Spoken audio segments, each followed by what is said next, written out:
ولله ميراث السماوات والأرض والله بما تعملون خبير.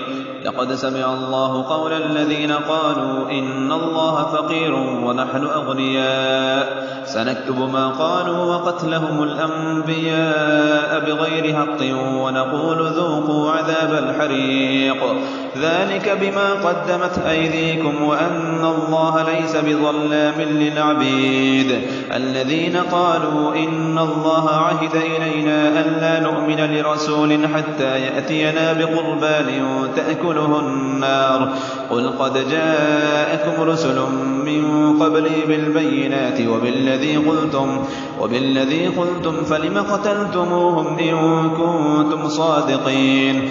فإن كذبوك فقد كذب رسل من قبلك جاءوا بالبينات والزبر والكتاب المنير كل نفس ذائقة الموت وإنما توفون أجوركم يوم القيامة فمن زحزح عن النار وأدخل الجنة فقد فاز وما الحياة الدنيا إلا متاع الغرور.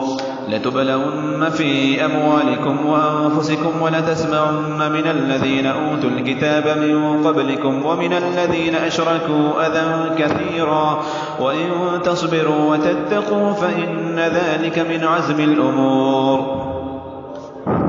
وإذ أخذ الله ميثاق الذين أوتوا الكتاب لتبيننه للناس ولا تكتمونه فنبذوه وراء ظهورهم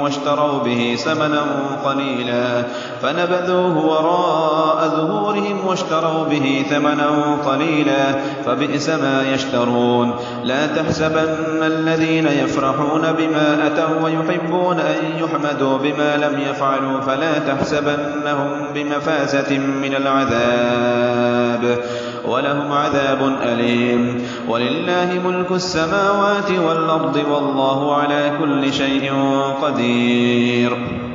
إن في خلق السماوات والأرض واختلاف الليل والنهار لآيات لأولي الألباب الذين يذكرون الله قياما وقعودا وعلى جنوبهم ويتفكرون في خلق السماوات والأرض ربنا ما خلقت هذا باطلا سبحانك فقنا عذاب النار. ربنا إنك من تدخل النار فقد أخزيته وما للظالمين من أنصار.